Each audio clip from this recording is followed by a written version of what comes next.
My name is Kiana, and today I'll be going over Module 11, Thermodynamics. And so just to review before we get started, essentially thermodynamics, this is the study of the relationship between heat, work, temperature, energy, and looking at the information that we can derive by analyzing these factors together in different combinations. So to review, we're essentially going to be looking a lot at the transfer of energy from one place to another and from one form to another and how that works. And so just to go over two of the more pertinent laws of thermodynamics that are specific to the concepts that we're going to be talking about. The first one is the law of conservation of energy. And so that's exactly what I mentioned, is the transfer of energy from one place to another and looking at how that works. And then we're also going to be looking at internal energy, which is composed of kinetic and potential energy. And so essentially that energy is never created nor destroyed, just converted in different ways. And then the second law of thermodynamics stating that the universe favors spontaneous processes, so favoring disorder and randomness, because ironically this lack of organization is easier to manage. So we're going to be looking at that in a little bit more detail. But to begin, I'm going to start with talking a little bit about enthalpy, which is a state function that we see represented by delta H. Essentially, this delta H analyzes whether heat is absorbed or released from a system. But the key point is that it only looks at the configuration of the reaction, so the beginning and the end, not the path that it took to get there. And so the equation that we look at in terms of calculating this enthalpy value is composed of U, which is the internal energy of the system, and then the PV term, which is pressure and volume, and that's looking at some external factors in the system. Also, the fact that the PV term expresses work required for the system to undergo the reaction. When we calculate enthalpy, a positive enthalpy value tells us that the reaction is endothermic, so it absorbs heat, and a negative H value tells us that the reaction is exothermic, so it releases heat. So basically, we're taking the sum of before and after, and it kind of tells us what happens after a reaction occurs, essentially. And so enthalpy and the concept of spontaneity, which I brought up earlier, they are connected. But an important part of this is that enthalpy itself, that delta H value, isn't enough to analyze whether a reaction is spontaneous or not. And that's because the pressure volume term, that is an external aspect of the reaction, and spontaneity only focuses on the internal aspect. So because we have an external aspect still present, enthalpy is not enough to determine spontaneity. And just to kind of further that, like I said, enthalpy only determines whether it absorbs or releases heat, but not whether the reaction is actually going to happen. And so two different examples illustrating that is the reaction for water and the reaction of ammonium nitrate. Both of these situations, well, the first one tells us that that reaction releases heat, and the second one tells us that it absorbs heat. But in neither of these reactions can we see if they're actually going to happen. We can't tell if the reaction will occur. We just know that if it does, it will be endothermic, and if it does, it'll be exothermic. And so that's where we head into entropy. So this is another step into determining whether a reaction will be spontaneous or not, and that's by studying entropy. So this value, delta S, is a measure of the randomness of a system. And this is one of the aspects of spontaneity that I was talking about. So in other words, we're going to be describing how energy is distributed over energy levels, or if you kind of zoom out and look at it in a broader way, how energy is spread out over a given space. And it doesn't measure the energy itself. That's what enthalpy does. Entropy just looks at how that energy is spread out. And this can occur at a particular temperature. And so we're later going to look at how being above or below a specific temperature will affect this entropy value. But just to kind of generalize it beforehand, when entropy is above 0, there's more randomness and the universe will favor it. But if it's below 0, it will be negative, obviously, and the universe won't favor it as much. So entropy is very much related to what we know as cold packs, and we use these in our daily lives. Cold packs illustrate an endothermic reaction, which we can see by a positive delta H value. So this reaction is going to absorb heat, which makes a lot of sense because what we feel on our skin is the coldness. So if it absorbs heat, it also is going to emit that cold feeling. And so when you first get the cold pack, in its initial state, the ammonium nitrate is a solid and it's contained in one compartment, and the liquid water is contained in a separate compartment. They're both in their organized, ordered states. They're not mixed together. But when you squeeze when you squeeze the cold pack, the solid and the liquid are going to mix, and the ammonium nitrate dissolves in the water, absorbing heat when it does so, and that this dissolution produces the cold feeling.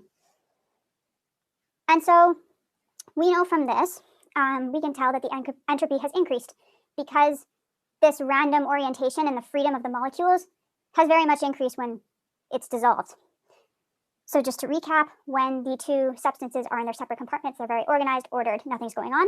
When we mix them together, there's a random orientation of molecules, it dissolves, which is proof that entropy has increased. But this still doesn't tell us whether or not the reaction is spontaneous. It just tells us that there's a random orientation of molecules. And so our final step of determining spontaneity is by looking at Gibbs free energy. So this is an entirely separate aspect, or it's an entirely different factor in thermodynamics, but we obtain that value by using enthalpy and entropy together. Essentially, delta G represents spontaneity. And we determine this by taking our enthalpy value and subtracting entropy times temperature from that value. And that's how we get whether a reaction is going to be spontaneous or not. Delta G, if we calculate it and it is a positive value, it will be non-spontaneous. And if it's a negative value, it will be spontaneous. And so there's this lovely table that illustrates exactly how everything works. And so we can see in the first row that when delta H is positive and delta S is negative, we get a spontaneous reaction. When H is negative and S is positive, we get a spontaneous reaction.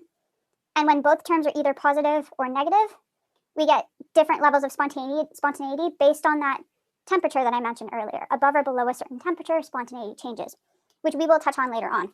But before I get to that, I wanted to go back to the cold packs topic that we were talking about earlier.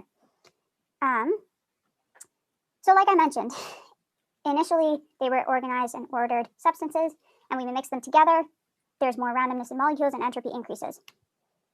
And so if we were to hypothetically put these values into the Gibbs free energy equation, we would determine that this is a spontaneous reaction, because the second that these two substances were mixed together, the reaction happened. We didn't have to add anything to it for it to occur. So if we did this calculation, we would get a positive Gibbs free energy value, which would tell us that this is a spontaneous reaction.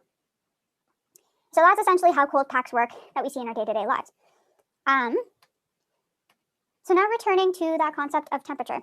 There's one more thing that I want to touch on, is that temperature can very much play a deciding role in determining whether a reaction is spontaneous. So essentially, if we set temperature at equilibrium to be at, let's say, 0 degrees, when T is greater than 0, it's a very high temperature, obviously, and when it's less, it's a lower temperature. This flipping point, the 0, will be the heat of inversion. So above or below that number, a reaction will go from spontaneous to non-spontaneous or vice versa. That temperature value is going to be different depending on the situation and depending on the substances, but just hypothetically, I said it was 0 degrees, and in that sense, temperature can very much play a role in spontaneous reactions. So now, moving on to the last part of the tutorial is going through a quick practice problem. So end game, we're going to be determining the Gibbs free energy value of this reaction, but to start, we're going to go in steps, and we're going to determine delta S using the table provided. So the delta value tells us that we're going to be taking the sum of the products and subtracting the sum of the reactants. And so our first step is going to be looking at every different substance, taking its coefficient and multiplying it by the S value in the table. So when we find the sum of products and reactants, we subtract them from each other, and we should get a value of 216.6 joules per mole Kelvin, which is the units of entropy. So that's one value that we're going to be using later on. Second, we're going to be calculating delta H, which is another part of the Gibbs free energy equation, and we're going to be repeating the exact same process. So we're going to take the sum of the products using the table and the coefficients in the reaction, and we're going to subtract the sum of the reactants using the table as well. And we should get a very negative value of 2,662 kilojoules per mole. So now that we have these two values, we can easily plug them into the reaction and determine our Gibbs free energy. But just before we do that, we can take a guess and say whether or not the reaction is going to be spontaneous or non-spontaneous. And we do that by seeing that, in this case, delta H is a very large negative number, and S is a positive number. So we know that at any given temperature, this reaction will be spontaneous. But in this situation, we're going to be working with a random temperature, just for fun to practice using the Gibbs free energy equation. So we're going to be taking our calculated delta H and delta S, as well as a random temperature of 20 degrees, and calculating our Gibbs free energy value. And so the first thing that we're going to have to do is convert the temperature to Kelvin. So from Celsius to Kelvin, which we get as 293.15 Kelvin. And we have to convert either joules to kilojoules or kilojoules to joules, and I chose to go and change kilojoules per mole to the bigger joules value. And when we plug those terms into the Gibbs free energy equation, we should get a very, very negative Gibbs free energy. So that tells us, like we guessed earlier, that this reaction is going to produce a very, very spontaneous reaction.